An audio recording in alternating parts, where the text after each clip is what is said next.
Hello, my name's Sue Williams, and I've been lucky enough to write a book about Australian icon Dr. Catherine Hamlin and her great friend and protege, Mamitu Gashe.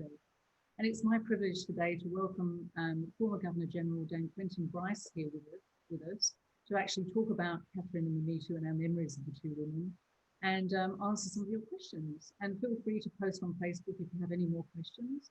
And welcome to this conversation. I hope it goes well. We've never done anything like this before, so we're a bit nervous, but hopefully it will go okay. Just say how beautiful the book is, Sue. Oh, thank you. Absolutely gorgeous. I love the colour. That is so much Catherine, so much the environment she created in her wonderful hospital, the beautiful little blankets that were made for all the mothers as they went home with their babies. Absolutely. The garden in the background. Yeah. And congratulations on telling this wonderful story. Thank you so much. There are many like me, I'm sure, who can't get enough of Catherine. And the circle around her and what it all signifies. So it's so beautiful. Oh, fantastic. Well, hopefully it's beautiful inside as well. Because the story of Healing Lives is basically about Catherine Hamlin, who, as we know, went over to Ethiopia in 1959, set up her fistula hospital. And she first met Mamitu Gashe, a poor peasant girl from a remote village in the Ethiopian highlands, when Mamitu was just 16 and suffering terrible childbirth injuries from a really obstructed labour. And Catherine saved her life, and Mamitu was always so grateful. She started working around the hospital, kind of mopping floors and making beds, and then gradually progressed to helping at operations until Catherine and her husband Reg actually taught Mamitu how to perform the fistula operations herself. And now, incredibly, Mamitu, who's never been to school in a day in her life, can't read or write, is now one of the top fistula surgeons in the world. And they say there's nobody operating on fistula today who hasn't either been taught by Mamitu or been taught by someone who's been taught by Mamitu. So quite an incredible story, and it felt a real privilege to be able to write it. I think she literally fell into their arms, didn't she, when Absolutely. she arrived at the hospital? Yeah, no, because she was carried down from the mountainside on a stretcher made of eucalyptus branches and had this really long journey to the hospital. And when she finally saw Catherine and Reg there waiting for her, I mean, for her, it was a fabulous day. It was amazing. I mean, you've known Catherine for many years, haven't you? You've been very... I have. I first met her in the early months of my term as Governor-General when I went on a tour to many countries in Africa. And an absolute highlight, I think we were away for 19 days. We went to, I think it was 9 countries. I was so thrilled when I learnt that I was going to have the opportunity to go to the wonderful hospital and to meet Catherine Hamlin. I knew of her, not as much as I should have perhaps, but our marvellous High Commissioner there at the time, Lisa Filippetto, she went to so much trouble to arrange this meeting, and it was one of the most memorable of my life to go to Addis Ababa, but to have on the first evening we were there a meeting with Dr. Hamlin. It was something I was looking forward to so much, and it fulfilled every expectation 100 times. Because what were your first impressions of her when you first met her? Oh, look, I think I was so exhilarated by the whole idea. It's a little hard for me to just remember what thoughts came into my mind first, but, you know, there she was. She had an absolute presence about her. You know, a tall, slender woman, but you know, it sounds over the top probably, but there is an aura about her in my memory. The qualities that we all came to respect and admire and love across her years at that hospital they were there you know, in her persona, the openness, the welcome. It was at the end of a day, probably a very long day. And, you know, sometimes you just meet a person and it all clicks. And what I do remember was that we were sort of rather squashed in the way we had to sit in this space. And I suppose it created an ease and perhaps even an intimacy to the meeting, just the two of us there. And we got into it really and talked about so many things, you know, one-to-one, and about her work, and you know, top people like her, they're always very good listeners, I found, and you know, I enjoyed talking to. Sure. And it meant that by the end of that meeting, I was so looking forward to going to the hospital the next morning. But she did instantly make a very deep impression on me, of a wonderful woman whose life stands as a glorious example of service and selflessness and accomplishment. Absolutely. She's a heroine for me. Incredible charisma, I think, as well. An amazing. Exactly. That is the word. It's a word that's overused, but every now and then, not very often, but once in a while, you do meet someone when that causes you to walk away and think, that's what the word charisma means. Absolutely. And when you went into the hospital the next day, what was it like there, seeing the patients and seeing Catherine to them? Look, I think of the colour that I mentioned, talking about the beautiful cover to Healing Lives. The rather traditional ward of the hospital, the care taken with the environment. It was a place of art and beauty, which no doubt contributed to the healing that has gone on there for decades and decades. I remember particularly, I wonder if they're still there, but the beautiful aqua-coloured covers on all the beds. That's right, they are. And also the lovely garden too.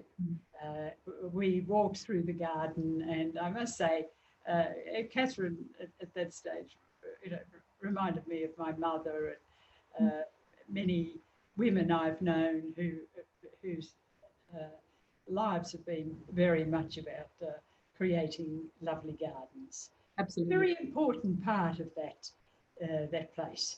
Yeah, oh, that's right. And the colours, and captured so superbly by Wendy Sharp's art. Sure. No, she's done some beautiful pictures. Beautiful watercolours that she's done, the vibrancy in every colour, and her generous support of the hospital too. Sure. No, it was a very sad day when she died in March this year. I mean, she was 96, but it was a huge loss. But I mean, her work for women and children, women and young girls, is really going to continue. I mean, what kind of legacy do you think she left for them, really?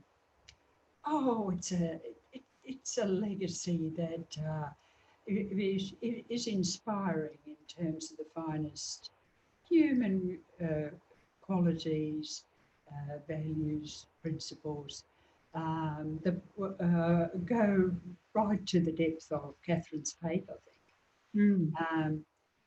But I think that there's a steely determination amongst many of us around the world to keep that hospital going and to keep the outreach that the hospital has. I mean, I think when Reg and Catherine went there, it was to start a midwifery school. And, you know, they saw the need and it became the hospital.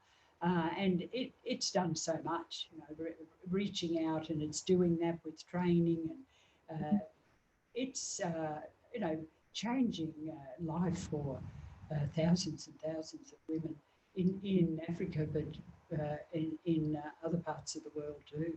World leading practice. Yeah.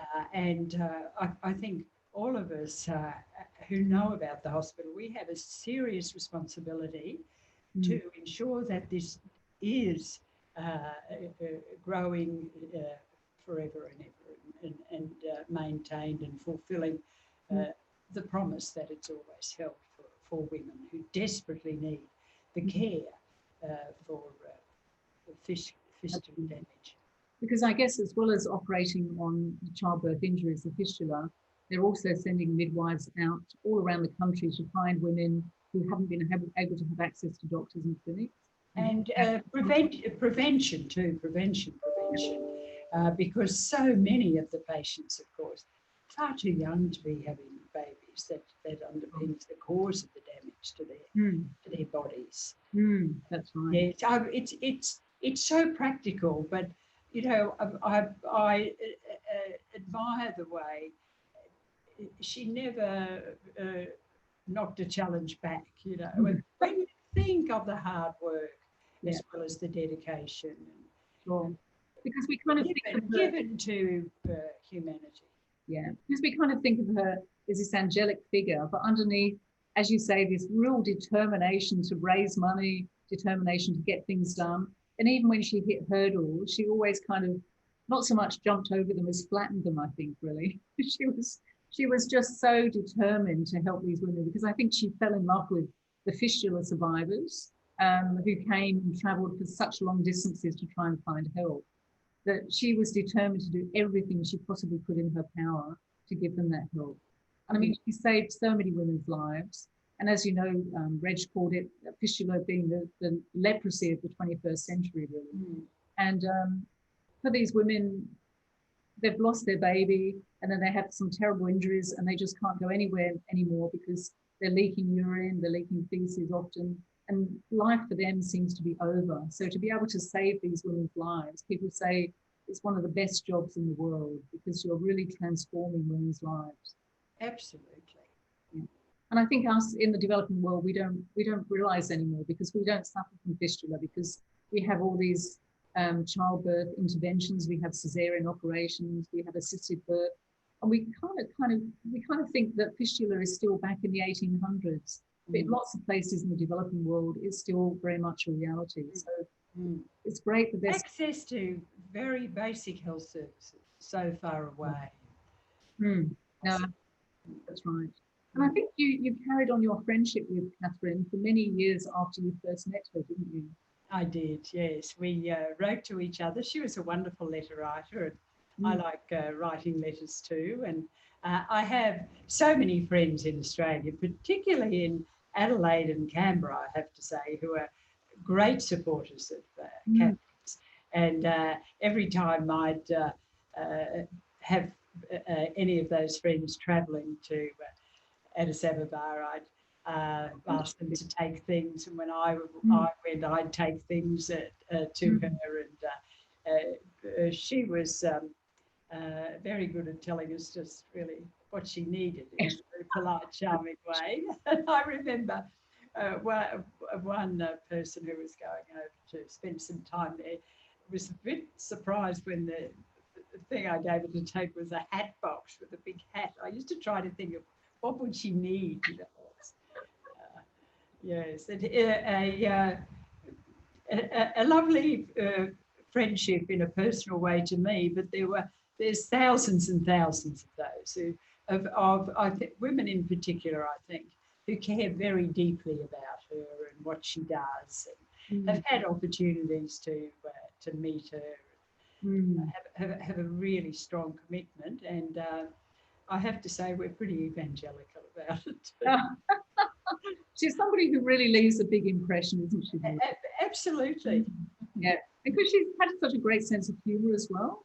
She always kind of laughed at herself and laughed at the situation, and was kind of incredibly warm with the patients, and laughed and sang and danced.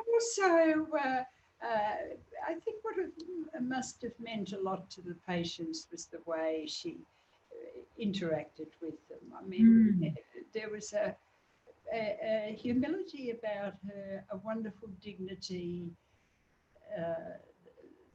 the tall figure, the elegant Liberty Prince shirt makers. I mean, Yeah.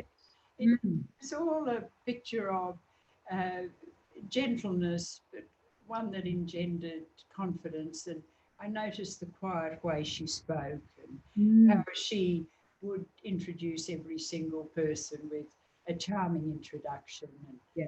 and a great storyteller too. Sure. And I always remember how she would always kind of hug the women.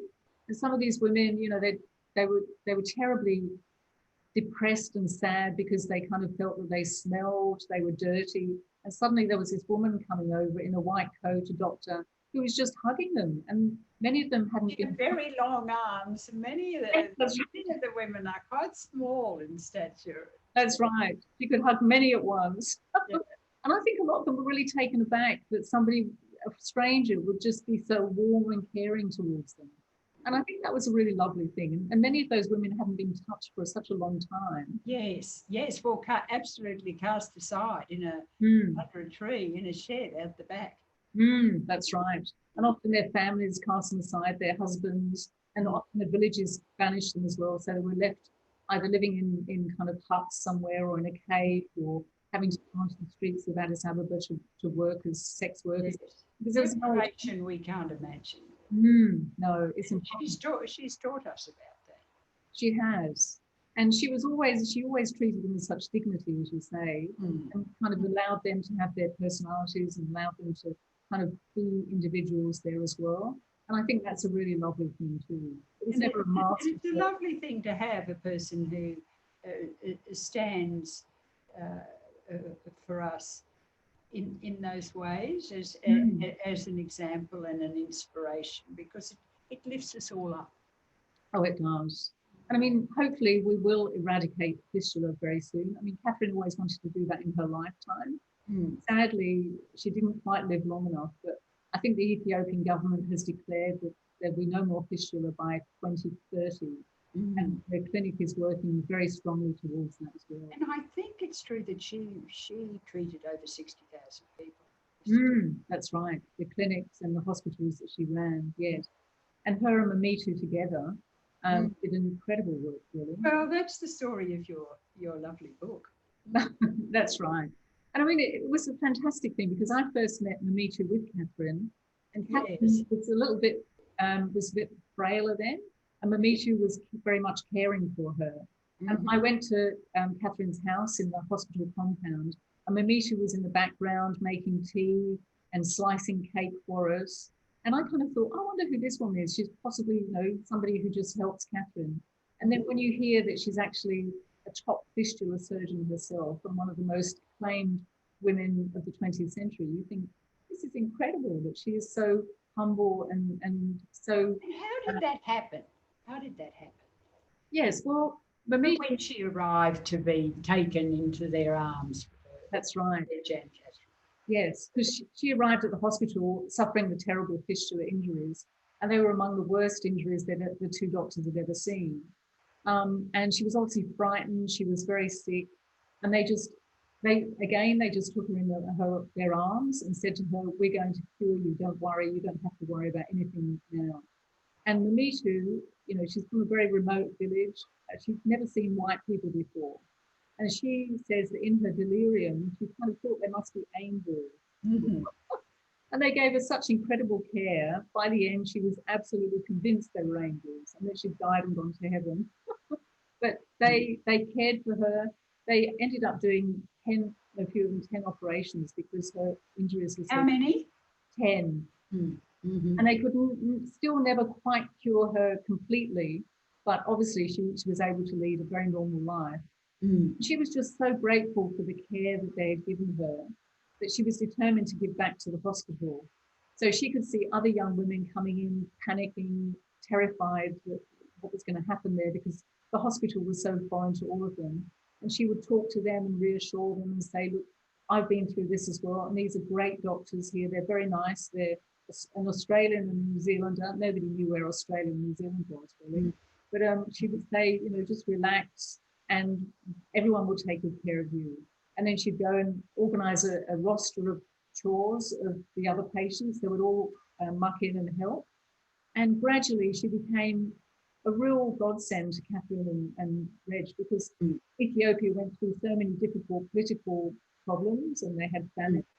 And Mamitu was always there finding supplies for them. So she was a great helper.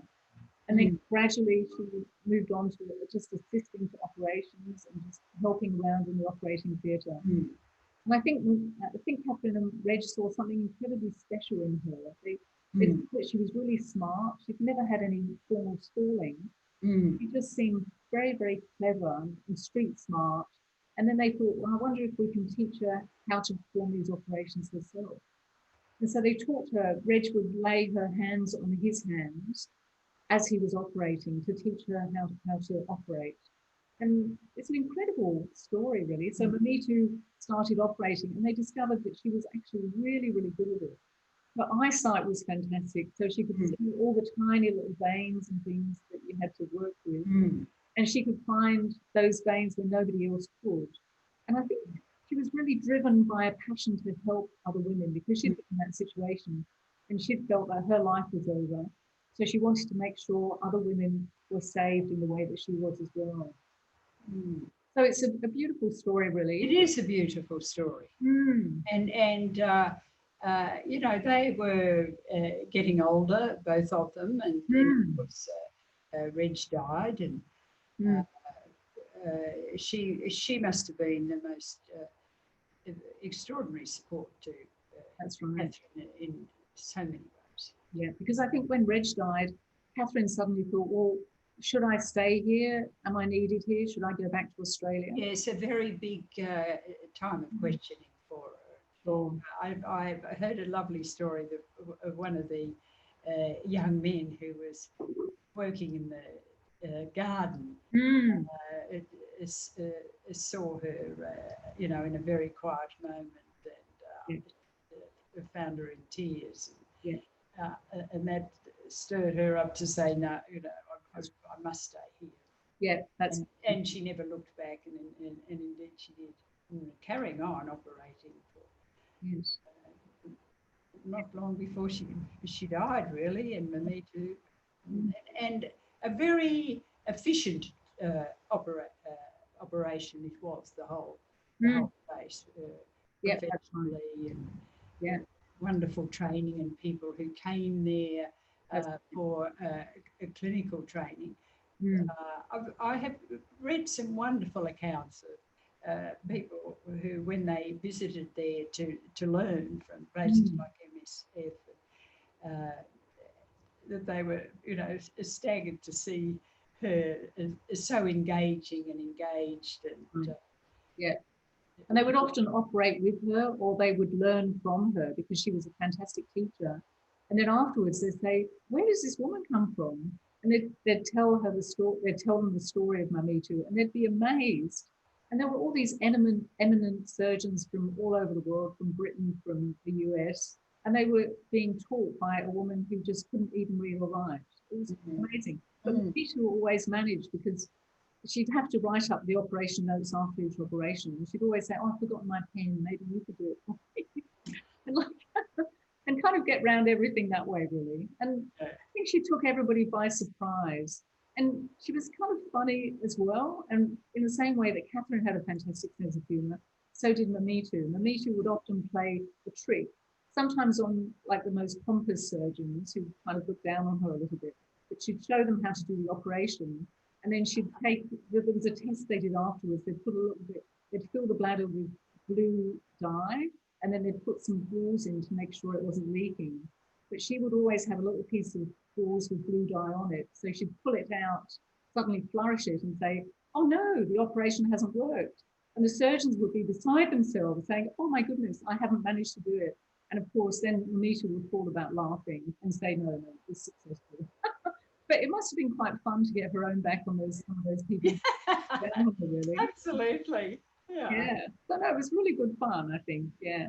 And she's there now. Yes, she is. And she's still operating. Because when Catherine, I mean, as you say, Catherine operated till very, very late in life. She operated until she was 92. Kind of quite amazing, really. But Mamitu would do most of the operation, and Catherine would just finish off, or Catherine would just start a little bit and Mamitu would carry on, because Catherine had trouble standing for too long, so Mamitu would take most of the responsibility for the operation. So Catherine, in that way, was able to operate almost to the end of her life, which she loved doing. She just loved being a part of the hospital. So that was great that Mamitu helped her in that way as well. No, it's just lovely. It's a lovely story to write, and it must have meant so much to you to be there. Oh, it was fantastic. I mean, it was a shame I was meant to be going back to Ethiopia to talk more to Mamitu, but unfortunately I couldn't go because of COVID-19. So we had to do some interviews over Zoom like this. And that was kind of hard. We had a translator helping us, which he was really, really helpful. But sometimes it would have been nice to have been there. But it's a fantastic thing. Mamitu is now, she gave up operating for a while Catherine was ill, so she could look after her. But Mamitu is now back operating again and loving being back in the operating theatre and loving being part of Catherine's legacy and kind of carrying on the mission that she started, really. And I must say, I have a deep confidence that will happen too. That it will carry on. Yeah, absolutely. And while we've been on, we've had a couple of questions. This one's for you, Quentin. You would have met so many inspirational people in your life. What was it about Catherine that inspired you?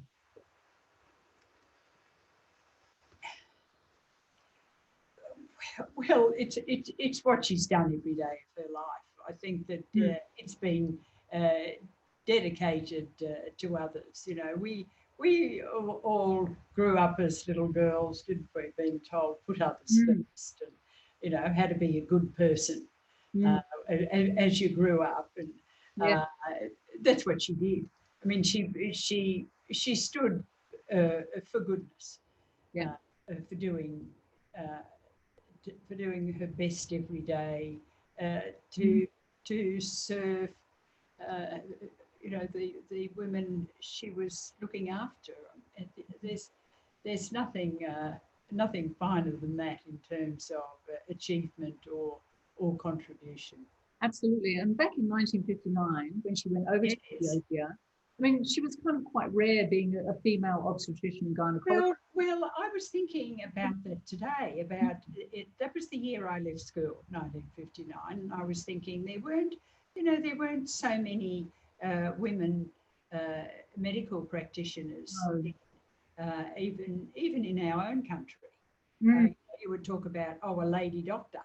And certainly very few who became specialist obstetricians. You know, she struck out on a course of her own very early, and I think that, you know, she and Reg went off to do good. They were the values that they had. Absolutely, they were fantastic. To serve. And this was a question for both of us from Wendy, who says, what was Catherine's biggest challenge as she built the world-leading fistula clinic? Ooh. There were so many challenges, really. I guess being in a place in Africa that really didn't have very much money. I mean, Ethiopia is one of the poorest countries in Africa. They didn't have so many doctors, but the hospital really trained them as well. In the days of Haile Selassie, wasn't it? That's right, yes. And so it was still very much a feudal kind of kingdom, really. And the country's geology made it really hard too, because it's very mountainous. So it doesn't really have very much infrastructure, many roads. So it's really hard for people to reach clinics as well. And I guess Catherine really had to woo Haile Selassie to make sure he was on her side, because at one point he said, well, why have I got so many women with fistula in my kingdom? And she had to explain, no, it's all over Africa, but it's just, we've always had them, we've never seen them before. They've always been here, but we've just never been able to help them before. And then I guess they had the other, we had a communist law for a while, but they kind of let her continue her work because she was doing it for free. So it was kind of like, you know, a socialist endeavour in some ways. I have a lovely story, if we have a minute, do we? Catherine came to stay at Yarralumla when I, at the time of Choggum, it was just a coincidence, really. was coming to Australia, and I invited her to stay, and I was going across to Choggin. The Queen was visiting, and I said to Catherine, you know, you must come. And Julia Gillard allowed me to have an event in the margins of Choggin about women's leadership, also about early enforced marriage in many Commonwealth countries. But the wonderful memory I have is of a dinner that I hosted, and all the Choggin delegates for all the Commonwealth countries came. It was a really splendid occasion. And there was a panel of the women leaders. It was a serious occasion as well as a lovely celebration. But I'll never forget Catherine standing up, and the room fell into silence. And she spoke up about, with a question, why is it that a preventable disease that kills, she had the figures, so many women, you know, it isn't stopped? You know, what's to be done? It was just one line, perfectly spoken in her beautifully modulated voice. And every single person in the room stood up and clapped and clapped. That's it was deeply, deeply, deeply touching. That would be absolutely beautiful. Yeah. And at the same time, she could do that to a room, but she was so humble. I remember when they were talking about, she was invited onto the Oprah Winfrey show in the States.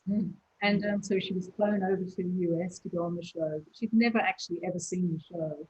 And she said to everybody, so how will I actually recognize Oprah when I find, and you kind of think the most recognizable woman in the world, possibly.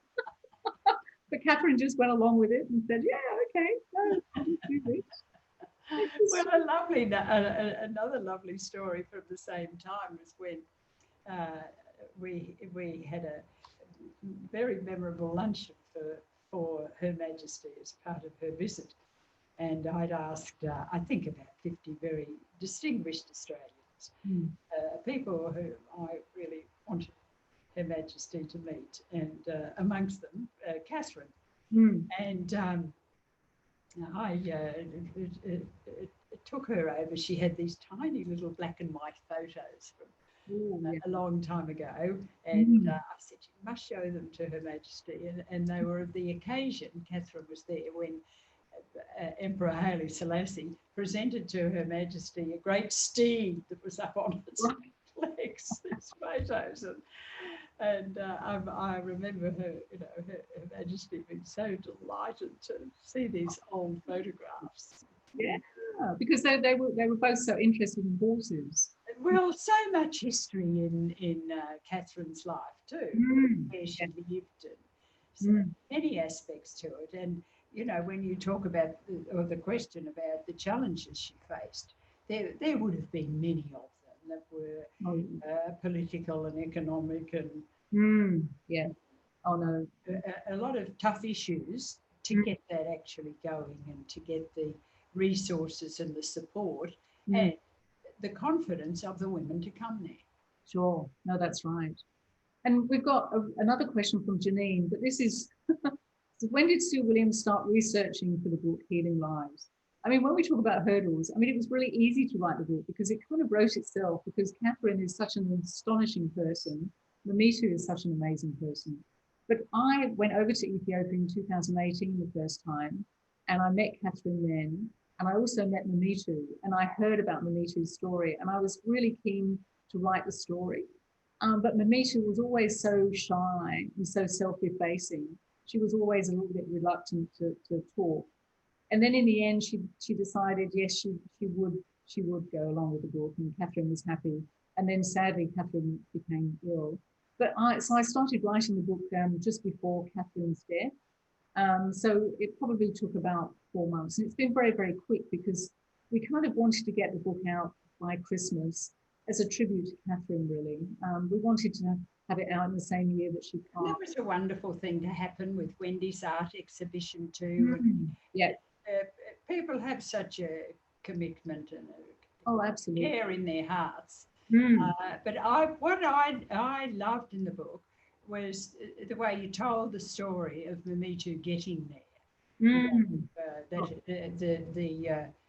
The incredible walk and the anxiety about her life ebbing. Yeah, being carried down the mountain on Yes, on yes. the stretcher for Mm. 12 hours through the night. And her husband, what happened to him? Yeah, she was married at the age of 14. She was engaged at 13, and she'd never met him before they were married. But he turned out to be a really nice man. Mm. But unfortunately, when she sustained fistula, she went to the hospital, and he kept visiting her in the hospital, and she kept saying, "Well, I'm not well enough yet because I have to have more operations." And eventually, when she discovered that she wasn't going to be able to have any more children and she was never going to be completely cured, I mean, she did this amazingly courageous thing. She was still only 16 when she did it. But the last time he came to visit her, she said, "No, I don't think you should be my husband anymore. I want you to go and find another wife and have a family with your next wife. And I want you to be my brother. And I will still love you. But I want you to go off and lead your own life. And I want to stay here now at the hospital and I want to help Catherine." And an amazing decision for such a young girl. Incredible, really. So he was obviously very sad. He argued with her. They both ended up in tears. And then she insisted that he leave. And so he left. And she's never seen him since. But she understands that he's got another family. He's very happy. But I mean, a big decision really. But anyway. So no, she was lucky that her husband wanted to still be with her, because many of these women, their husbands abandon them. Yes. Yeah, but no, she kind of decided that she would be better off on her own. She'd be able to achieve a lot more, really. Quite a lovely story. And just one last question, I think. Someone's come in and said, from your time with Catherine, Quentin, what would you say she did differently in her approach to care? I think a very important thing in her approach to care was the art and beauty of the environment. Really, that it was a lovely place to be. Not like the old hospital wards we used to go into, No. I think that those colours in the garden, they are wonderful components of healing. Absolutely. Being in a place that is wondrous and special and lovely, and people speak quietly and gently.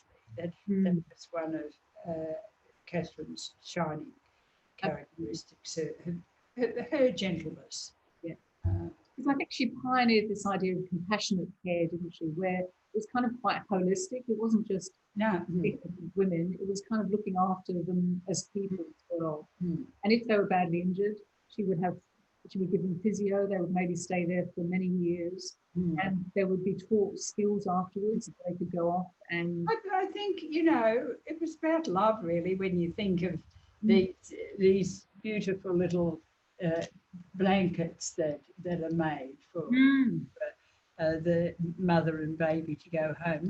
Those things there, and you can see, Catherine herself.